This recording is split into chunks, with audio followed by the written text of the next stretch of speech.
A wise person once told me, dreams don't work unless you do. We try so hard in our lives to fit in. We try to fit into certain groups, certain frats, certain sororities, among certain friends, yet the people we idolize are the ones that stand out.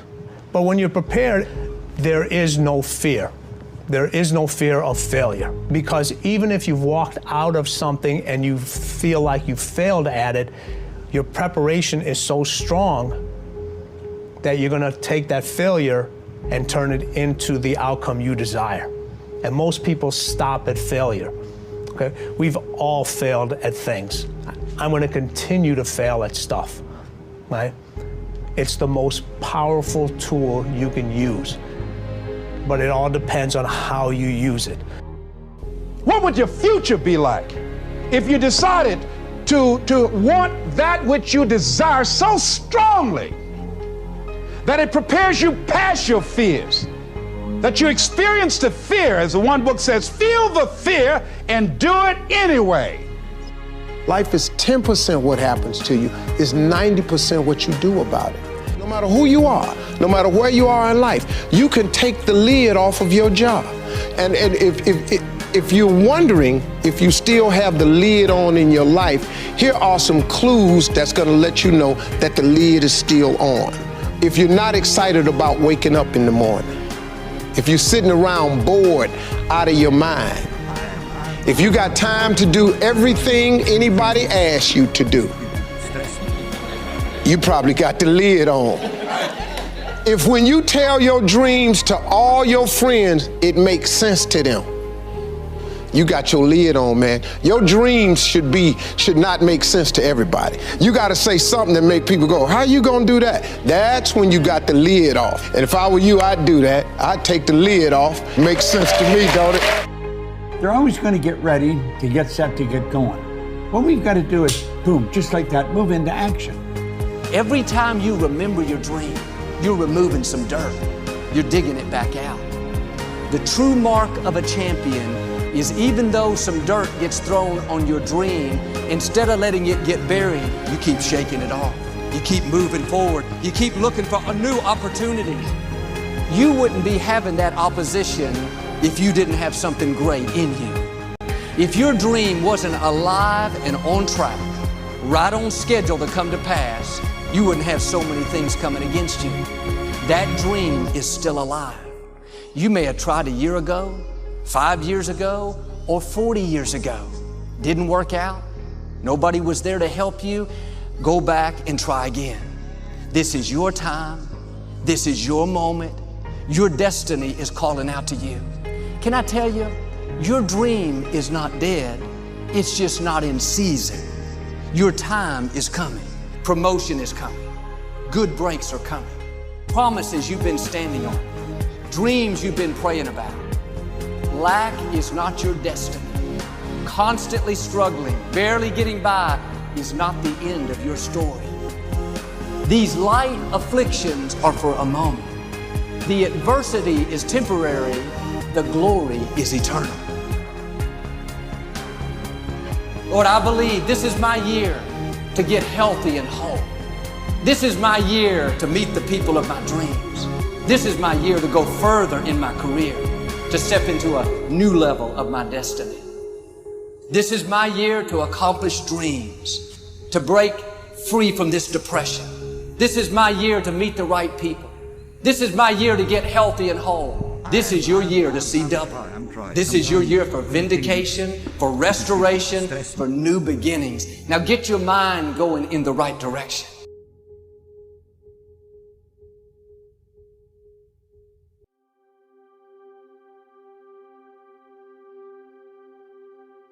Here's the secret. The people that do the most with their lives, the people that seem the most self-assured, the ones that seem to embody confidence, the ones that seem to define confidence, they're the ones that had to face down the most fear. They simply didn't linger in it. Don't hate your competitors. Respect your competitors. Learn from him. I had a very important person in my life come to me and say, who's your hero? And I said, I don't know, I got to think about that. Give me a couple of weeks. I said, I thought about it. You know who it is? I said, it's me in 10 years. So I turned 25 10 years later. That same person comes to me and goes, so are you a hero? And I was like, not even close. I said, why? I said, because my hero is me at 35. So you see, every day, every week, every month, and every year of my life, my hero is always 10 years away. I'm never going to be a hero. I'm not going to attain that. I know I'm not. And that's just fine with me because that keeps me with somebody to keep on chasing. That's the thing. Success and failure are generally slow processes. Either slowly building things up or gradually tearing them down. And that's why I say you've got to pay attention.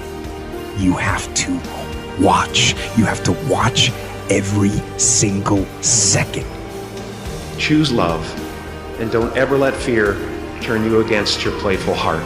I believe in manifestation. I believe in putting a rocket of desire out into the universe, and you get it when you believe it.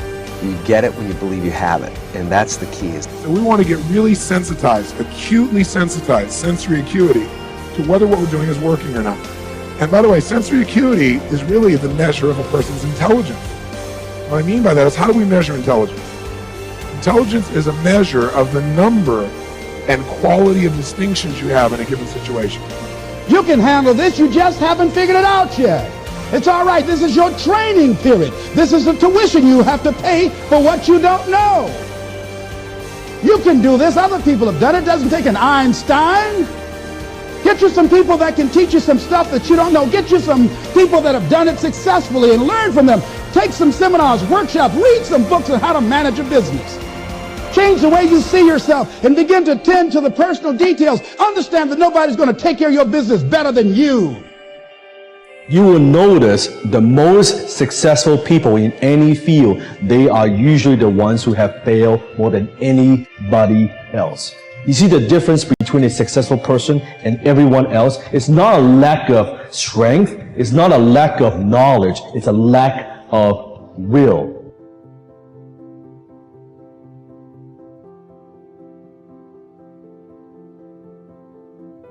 You must experience what this life is totally, isn't it? Before you go, you must experience this. If you do experience that, then such questions will never arise in your mind, because that's not the way existence is.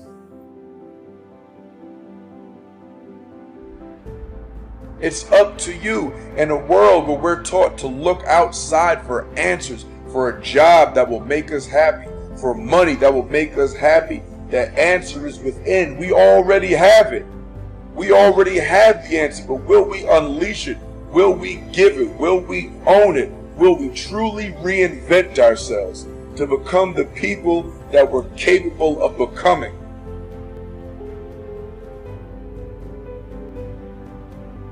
The bow too tightly strung is easily broken, says one of the proverbs.